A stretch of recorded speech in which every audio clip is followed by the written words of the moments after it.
Welcome back to the channel, guys. I'm Goozy and this is Magic Weekly. If you're new, thanks for joining us. Please like and subscribe. If you're returning, thank you guys so much for your support. So last week I did a video, a little sneak peek on this week's video on a deck that I called the number 13 that involved the combo of Trisadectophobia and Tree of Perdition, but I decided to throw out the window and say fuck it, let's start all over. And so I built a deck that I have called Shelly that revolves around Shield of the Apocalypse, Razorkin Needlehead, and the Scrawling Crawler card. So I think it's a lot more fun. It's a lot faster. It still definitely has control because we're playing black. So we're going to be we'll be dealing damage and controlling the game the whole time. It's really fun. It's really fast. So this is the deck. This is Shelly. She's a bad bitch. I'm running two Corrupted Convictions. As you guys know, I like to run this card with the Greedy Freebooter because it lets me scry one, create a treasure, and then draw two. I'm running three Cut Downs, three of the Greedy Freebooter, three Deep Cavern Bat just so we can look at their hand and take what we don't want them to have. I'm running four of the Razorkin Needlehead, and he's 2 red. And he says this creature has first strike during your turn. Whenever an opponent draws a card, this creature deals 1 damage to them. Running 3 Liliana of the Veil because we're running black and we need her -2 for target player to sacrifice a creature. We're running 3 Phyrexian Arenas. I have 1 right here and 2 right below it, but it's just because it's from a different set. And it's 1 generic, 2 swamp, and it says at the beginning of your upkeep you draw a card and lose 1 life. Well, with Sheoldred we'll just be losing 1 life. We'll be losing 1 life, but we'll be gaining a life as well because we gain 2 life every time we draw a card, so we'll be netting 1 life. We're playing the Unstoppable Slasher as part of the Bloodletter's Aclazot combo. I've actually just been using this strictly for its Death Touch feature because it always reoccurs, so every time it dies, it comes back with 2 stun counters on it. But I like it for the Death Touch just in case we need to block something big that they have, and it'll take this out, but it'll also take theirs out because we have Death Touch. I'm running 4 of the Scrawling Crawler, and it's 3 generic. It says at the beginning of your upkeep each player draws a card. Whenever an opponent draws a card, that player loses 1 life. We're running 3 Bloodletters of Aclazot. You know what he does. He's got flying. If an opponent loses life during your turn, they lose twice as much life instead. Shield of the Apocalypse, which the deck is pretty much built around. She's 2 generic, 2 black. She's got Death Touch, and whenever you draw a card, you gain 2 life, and whenever an opponent draws a card, they lose 2 life. We're playing 3 Twin Flame Tyrants. He's 3 generic, 2 mountains, flying. If a source you control would deal damage to an opponent or a permanent an opponent controls, it deals double that damage instead. So with Scrawling Crawler and the Razorkin Needlehead, they see deal damage. So when they deal 1 damage, instead they're going to deal 2 damage. Unfortunately with Sheoldred, she's lose life, so it won't trigger the Twin Flame Tyrant on her. But since we're running 4 copies of each of the other ones and they're not legendary, we can play as many as we want versus with the legendary rule, if we can only have 1 legendary of the same creature on the battlefield. So with the Sheoldred, it's not a huge downside, but you're going to see that the Bloodletter of Aclazot and the Twin Flame Tyrant really go hand in hand because if we swing, we're going to be dealing a lot of damage, and especially on each draw turn, if we have a Razorkin Needlehead, a Razorkin Needlehead, and a Scrawling Crawler and a Shield of the Apocalypse, that's 4 damage each draw on their turn and my turn. So by the time it gets back to them, they've lost 8 life.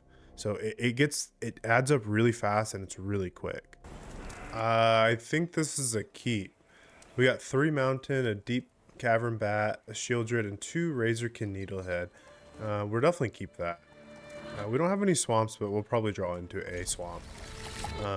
So the last game I played was a T4 win, but my audio fucked up, so it was all scratchy and we didn't get like hardly any of it. So unfortunately, you guys didn't get to see it, but it was really funny. It was a really good match. It was fast, but like I said, the audio was just so bad that we weren't able to incorporate it into the video. So we'll drop a Razorkin Needlehead now. We'll start doing the damage. What does this do? Exhaust, discard 2 cards.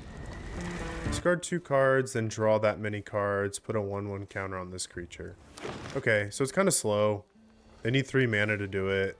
We're not going to block, because we'll just return it back on them, and they'll be actually less than we are. So we'll play here. We'll play our second Razorkin Needlehead. And then we'll go for the attack.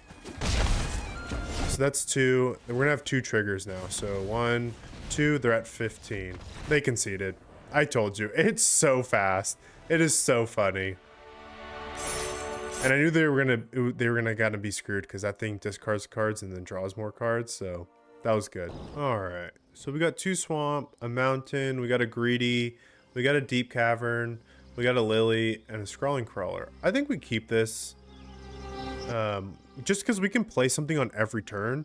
So first turn, we can play a greedy. Second turn, we can play a deep cavern. And third turn, we can play a scrawling crawler.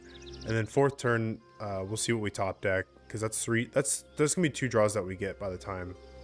Actually, it'll be 3 draws by the time it gets around to our 4th turn. So I think we keep this.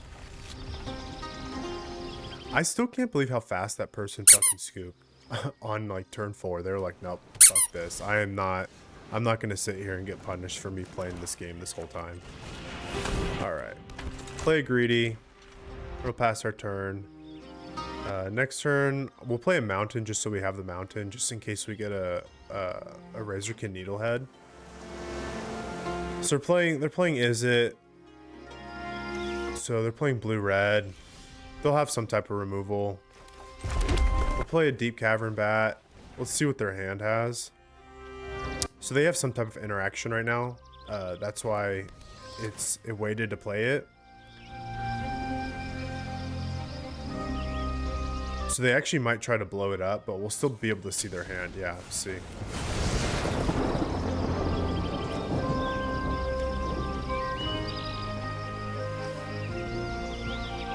Valley flood color. That's fine. That's okay. That's fine. I'll let them draw cards because we're in the business of dealing damage for drawing cards. So I feel like that's kind of going to be their thing, is spell slinging and trying to deal as much damage as possible. I think if we can stay ahead of them, we'll be okay. But we let them waste their stuff on our removal so that we don't have to worry about them trying to remove our things that we actually need towards the end. Because that one that deals 4 damage, like, they have to have 4 mana to do that, and I'd rather them waste 4 mana on whatever they want to waste their 4 mana on versus us being able to keep playing and making them be on their heels. It has haste. That's fine.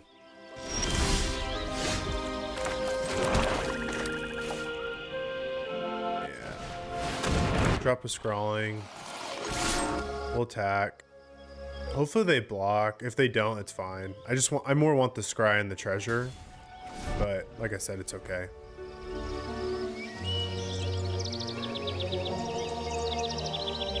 Are these instances? They are. Ooh. Yep. They'll get a damage. They might have drawn removal right there. It's going to make it tough for them to be able to play these Meeting of Minds because it's draw 2 cards. They're going to take 2 damage. Like, that's just inevitable. There we go. Nice. Nice. Nice. That's exactly what we want. We want them just to keep taking damage. Yep. There we go.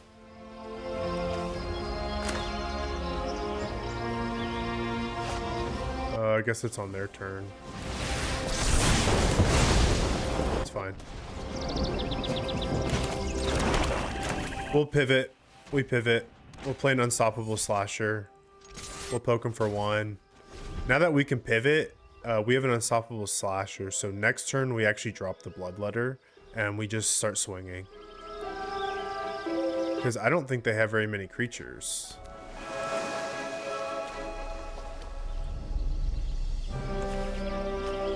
I mean, they have this thing that deals 4 damage, but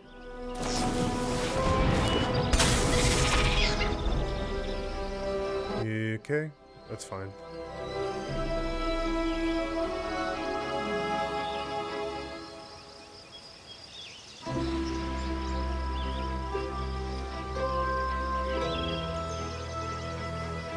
So they could technically convoke this and draw 2 cards.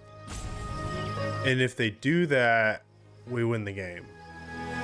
I doubt they'll do that unless they just don't know what Unstoppable Slasher does. But I mean, they could. They just read the card. Yeah.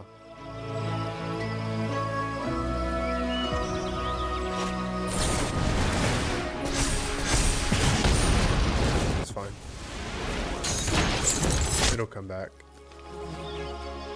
Like I said, I'd rather them waste their stuff than us waste our stuff.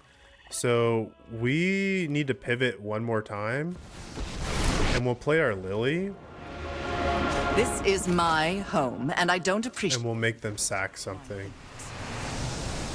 I've always hated crowds. We do this so that we can buy ourselves time again. Because right now we have our win in our hand and on board. And we just keep poking them. Even if they kill our Lily, whatever, like, I don't care. It leaves their creature tapped.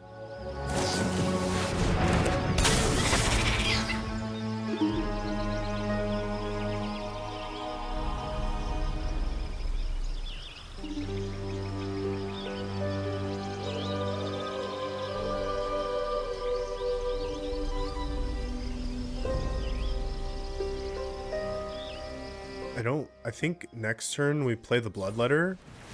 Yeah, see, they're gonna convoke it. Okay, it'll untap it. They need to swing at the Lily at this point. There we go. That'll leave that tapped, which is totally fine with me. Okay. We're actually gonna pivot one more time and we're gonna play the Shieldred.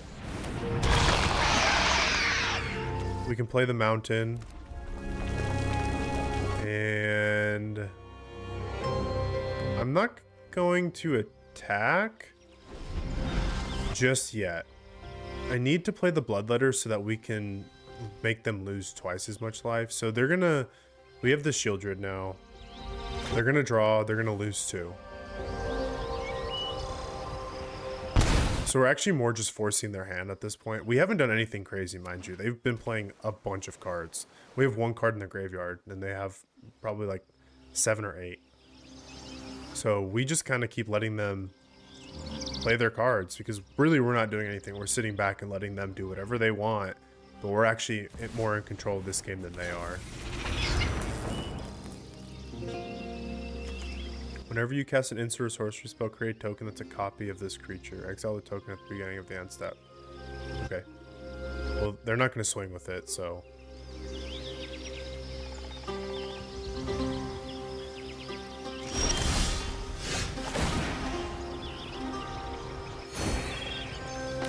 Play a Mountain. What we are going to do is 1, 2, 3, and one of these. And we'll play our Bloodletter.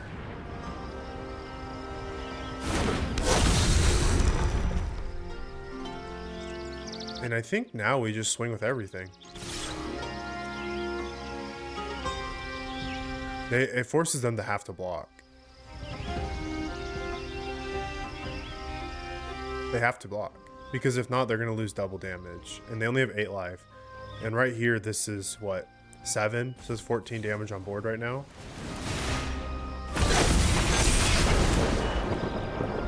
Okay.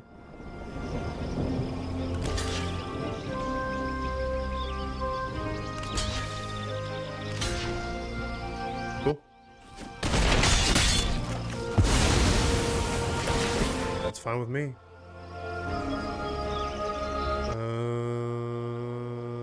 We'll keep that, actually.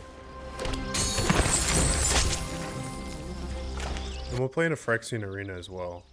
Because now that we have Shieldred on, we'll actually net 1 life when we draw. So we're gonna net 1 life when we draw, and then we'll draw again. So now we get 2 draws. So now we're gonna gain 3 life. So now this will deal 2 damage to them. like I said, we have like 2 cards in the graveyard versus their 8. So they're doing the most, and we're not really doing anything other than sitting back and letting them think that they're doing a lot, which they are, but it's all for a waste. Cool. So they're going to discard a card or sacrifice. They're going to draw 2 cards. They're going to lose 4 life. They're going to be down to 2. They have no flyers, so they're dead on board right now. We really don't even have to play anything to do it. And even if they swing at us, we don't block. Because I mean, if they get any more +1s, yeah, if they get any more +1s, we still don't block. I mean, that's only 5, 7, what, 11 or 10 damage on board.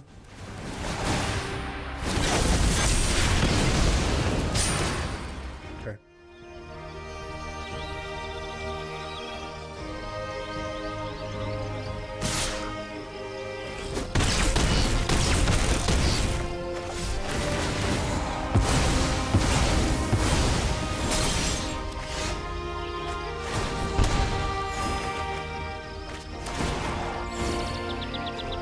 I mean, I can literally play this and pass, and we win the game. And that's what I'm going to do. Yep. Told you. We really didn't do anything. I mean, we had 3 cards in the graveyard versus their stack of like 8 or 9. Maybe even 10.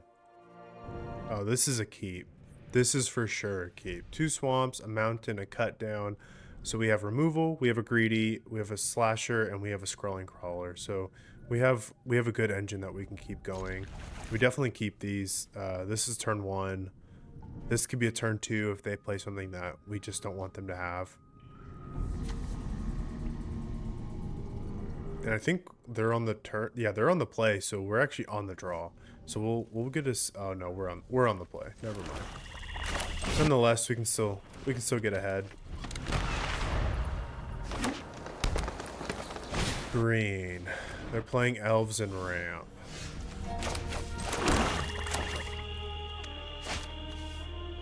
That's fine. Maybe they'll block. They probably won't though. The more damage we can deal to them before they realize what's going on, the better for us. Whenever this creature attacks, well, oh my goodness. Okay.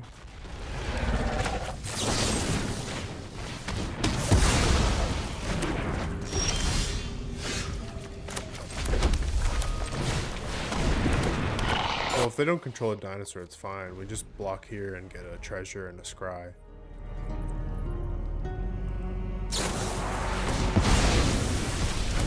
Okay.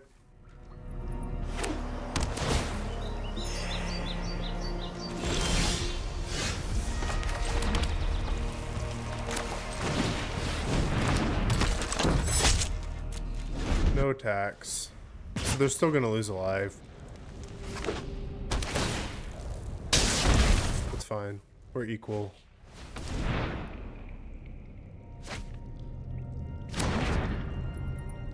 Dinosaur. So we'll play our Unstoppable Slasher. We'll actually use... We'll wait. We'll wait. No attacks. I think on their end step is when we use this greedy and we sacrifice it.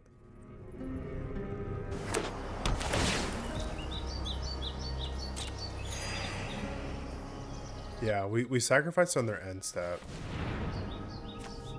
Sure.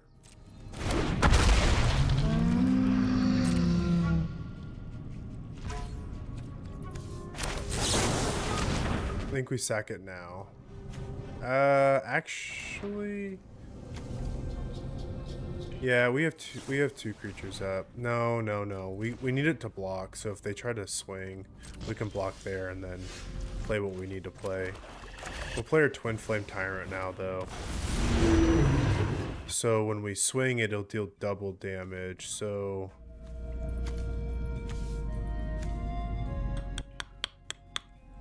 we don't attack with anything. They'll lose 2 life now every time. So my hope is that they swing with both in. And we can just swing out. Because that's what? 4, 8. Oh, they conceded. I told you. It's that fast. People are like, no, I'm not dealing with that. Oh, that's awesome. Thanks for joining us today. I told you the deck is really fast. It's really fun. It makes people quit really quick. People just don't want to be punished for drawing cards or playing the game of Magic in general. Even if they have big stompy creatures, most of the time when we can jam out like a Twin Flame Tyrant, we're dealing double damage. So we don't really have to worry about the big creatures because most of the time our creatures are like 2 or 3 power and it'll take them out really quick. So it's just really funny watching people fucking concede to just drawing cards. Like that's all you're doing. That's part of the game. You have to draw. So why not punish people for doing that? If you guys enjoyed it, try it out. If you guys have the cards or you guys need to craft the cards, craft it. You'll have so much fun playing the deck. I haven't had one dull moment playing it. I probably win maybe 7 out of the 10 times I play with it. So it's really good. It has a really good turnover rate. Usually about like turn 4 or 5, if people don't concede, is when it usually starts to do what it needs to do, especially if we can get a fast start and have like 2 Razorkins or 2 Scrawling Crawlers or a Shieldred or something when we can do 4 damage or draw. That's really when people start conceding really quick. But other than that, it's really fun. Give it a try if you have the cards. Thank you guys so much for joining us. If you're new, please like and subscribe. And if you're returning, like I said, I really appreciate your guys' support. We're almost at 200 subscribers. I want to figure out how to do a giveaway. I have a box of Dominaria United, not remastered because that shit fucking sucks. But United, and I would like to give some of those packs away to you guys for supporting me and the channel. If you guys know any way that I can do that, let me know in the comments below. I'll be looking it up as well, just so I can figure out how to do it and give back to you guys for supporting me and the channel. If you guys didn't see last week's video, it'll be here, it'll be there, it'll be here, it'll be somewhere, and I'll also post maybe another video from the previous week. But go watch it, go like it, subscribe, and thank you guys so much for all your support. I'm Goozy, and this is Magic Weekly.